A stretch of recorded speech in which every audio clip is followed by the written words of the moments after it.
Әлемде 233 мемлекет пен аймақ бар болып, 1971 жылы Біріккен Ұлттар ұйымы дамымай қалған мемлекеттердің тізімдігін жариялаған. Бұнда әлеуметтік, тарихи және географиялық себептерге байланысты бірқанша санаттарға бөлген. Басқа елдермен салыстырғанда бұл елдердің тұрмыс жағдайы өте төмен деңгейде болып, кедейшілікпен бетпе-бет келіп отыр, әрі кедейліктен құтыла алмау қаупі жоғары.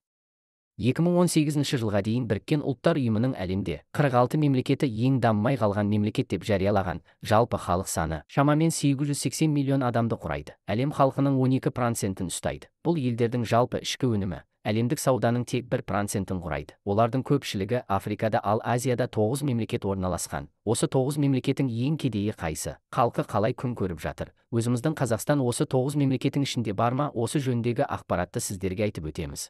Біздің төрт төңірек каналымызға келгендеріңізді қарсы аламыз. Төрт төңірек каналымыз сіздерге әр апта сайын мәнді де мағыналы ғылыми ақпараттарды жеткізіп тұрады. Тезірек каналымызға тіркеліп, қоңырашаны басып қойыңыз. Сонда сіз біздің әр ретке шығарған ақпаратымыздан қалыс қалмайсыз. Бутан туралы айтатын болсақ, менің ойымша, көптеген достар бұл жұмбақ ел туралы әлі де аз біледі.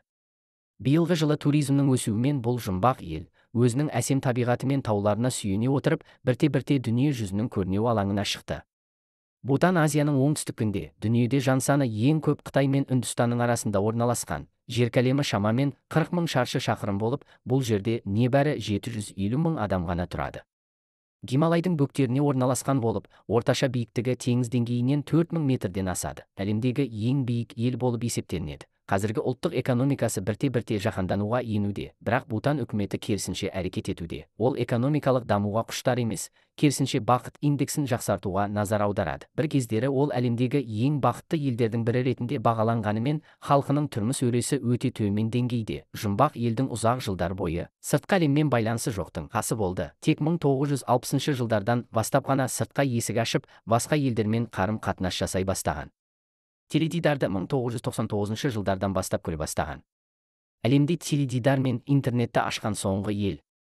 Ол төмен жылдамдықпен дамып келеді, бірақ ол сонымен қатар әлемдегі санаулы жұмақтардың біріне айналды. Бутан үкіметі қоршаған ортаны қорғауға үлкен мән береді. Сол себепті Ну орманы, ашық аспаны, мөлдір суы бар мемлекет азаматтары буддизмге сенеді. Олар кедей болса да қажырлы да қарапайым өмір сүріп келеді.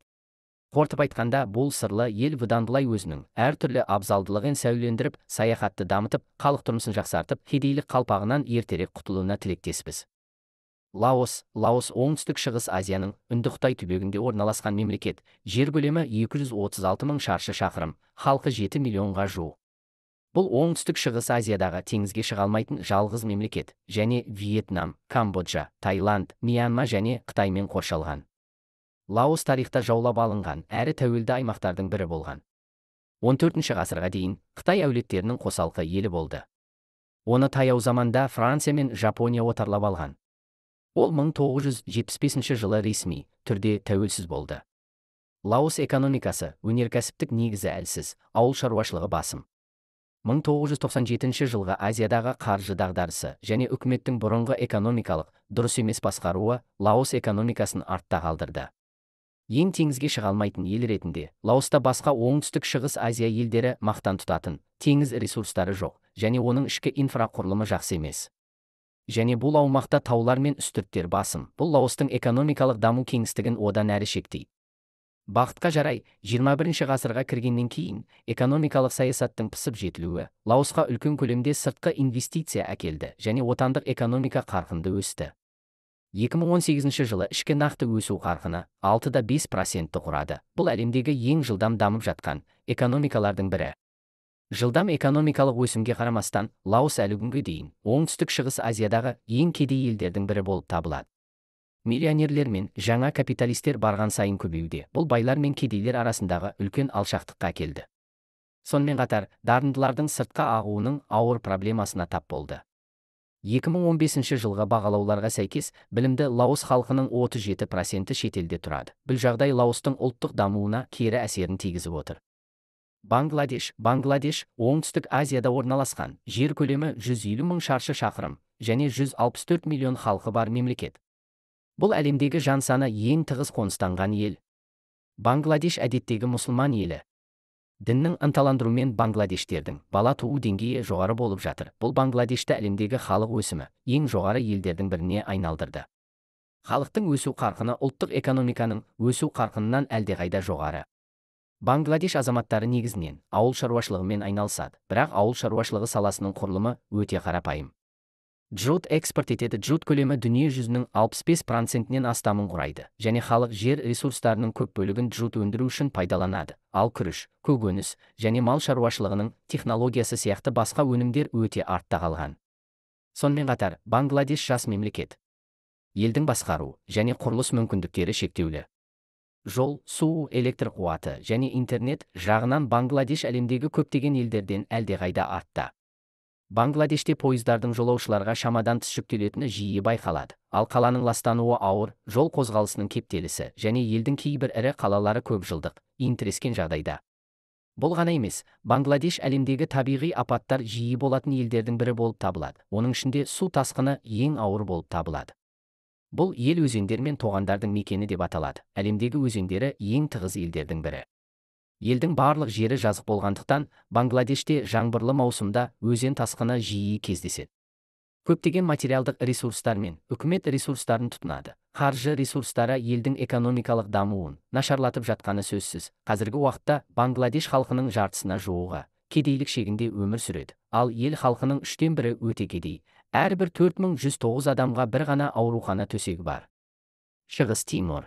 Шығыс Тимор кіші зонда аралдарының шығыс жағындағы Тимор аралында орналасқан, және оның айналасындағы қосалқы аралдармен бірге. Шығыс Тимордың жалпы жер көлемі шамамен 15.000 шаршы километр, 1,25 миллион халқы бар. Батысы, Батыс Тимор мен Индонезия мен оңтүстігінде Австралия мен теңіз арқылы шектеседі. 21 ғасырдан бері әлемдік аренаға 5 жаңа мемлекет шықты. 21 ғасырдағы алғашқы тәуелсіз ел ретінде Шығыс Тимор бостандық алу үшін халқының 1/4-нен астамынан айырылды. 1975 жылы Шығыс Тимор революциялық, біржақты түрде тәуелсіздігін жариялады, бірақ сол жылдың желтоқсанында бірден Индонезия әскерлері басып алды. Оккупация кезінде Шығыс Тимордағы қарсыласу қозғалысын басу үшін Индонезия этникалық тазарту және мәдени геноцид саясатын жүргізді. Жергілікті тұрғындарды күйретіп, нәтижесінде 180 мыңға жуық адам қаза тапты. Бүгінгі күні Шығыс Тимордың жалпы халқының 14%-ін құрайды. 1997 жылы Азиядағы қаржы дағдарысы басталғаннан кейін Индонезияның жаңа үкіметі экономикалық мәселелерді шешуге назар аудару үшін Шығыс Тиморға референдум өткізу құқығын берді. Шығыс Тимор халқының 78,5%-ік мақұлдауымен Шығыс Тимор 2002 жылы 20 мамырда ресми түрде тәуелсіздік алып, жаңа ғасырдағы алғашқы тәуелсіз ел болды. Көптен күткен ұлттық тәуелсіздік басталса да, ұзақ мерзімді соғыс Шығыс Тиморды қарабайыр әлеуметтік мемлекетке қайтара жаздады. Отандық экономика құлдырады, барлық салалар күйзеліске ұшырады, инфрақұрылымы артта қалды, тіпті азық-түлік өзін-өзі қамтамасыз ете алмады. Ауыл шаруашылығы өндірісі егіншіліктің қарабайыр сатысында қалды. Бұл Азиядағы тіпті әлемдегі ең нашар дамыған елдердің бірі болып қалды.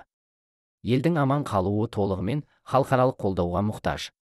Жұмыссыздық деңгейі 20%-ке жетіп, халықтың 50% кедейлік шегінен төмен өмір сүреді.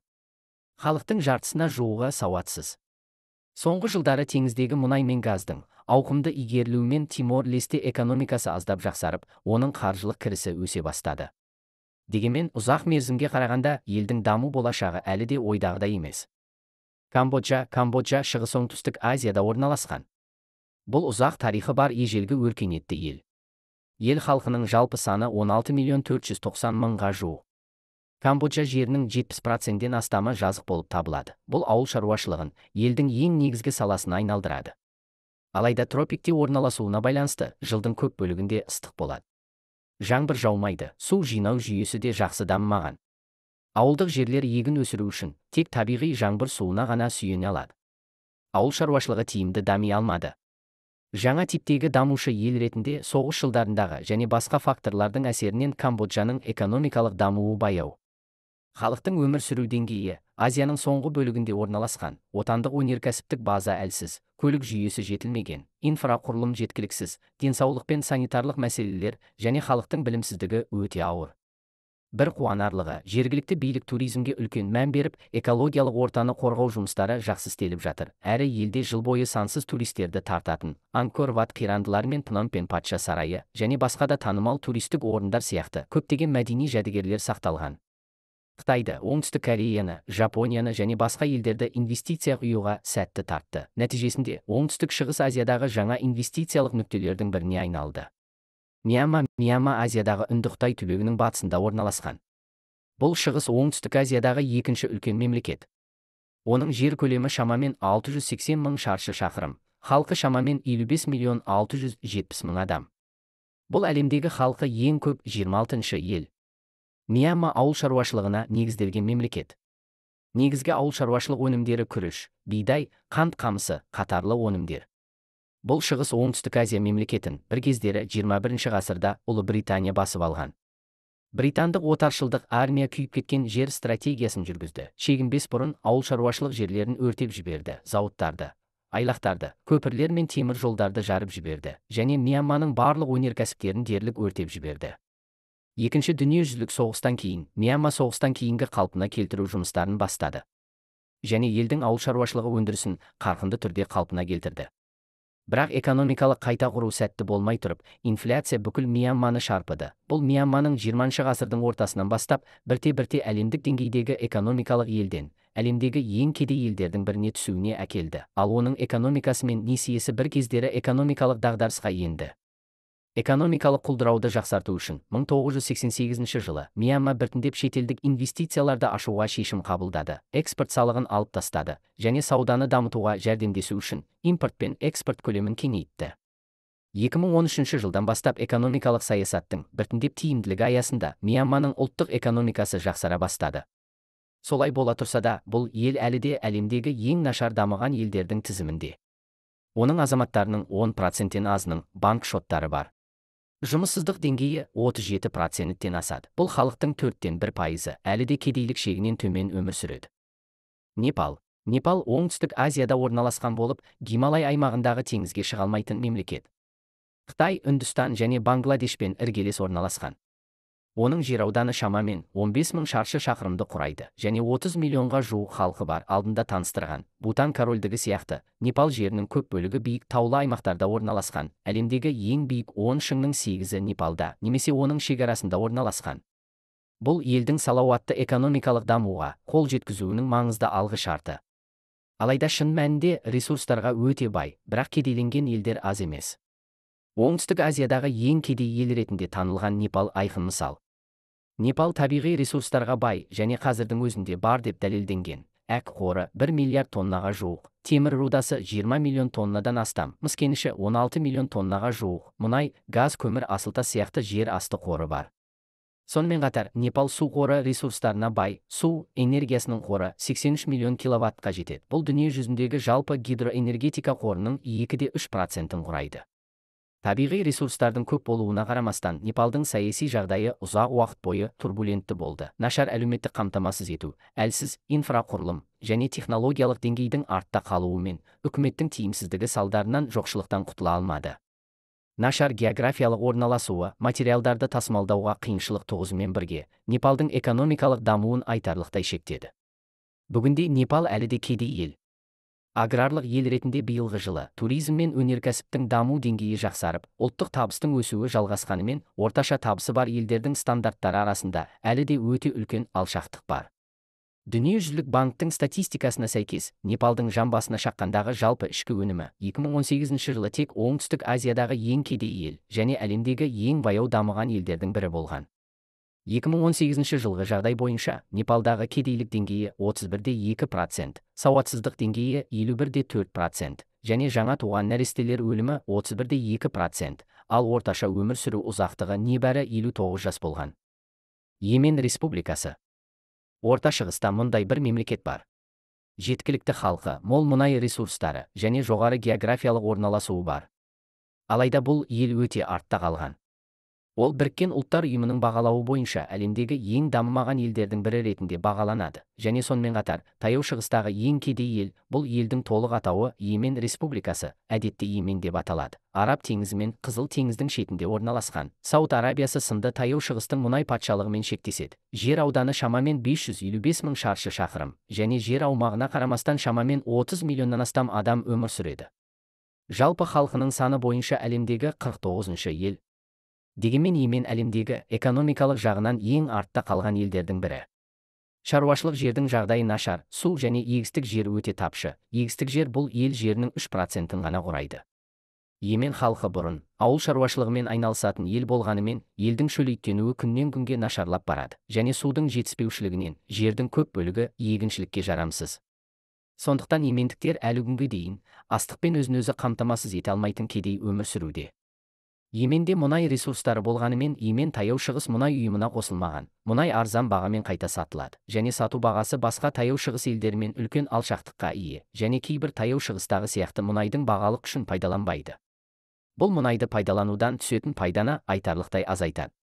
Сонымен қатар, Йемендегі тайпалық жүйе елге үлкен қиындықтар туғызып отыр. Соңғы жылдары тайпалар мен үкімет арасындағы қақтығыстар күшейіп, үкіметтің күші әлсіреп, Йеменді билікте шектен тыс бөлінген елге айналдырды.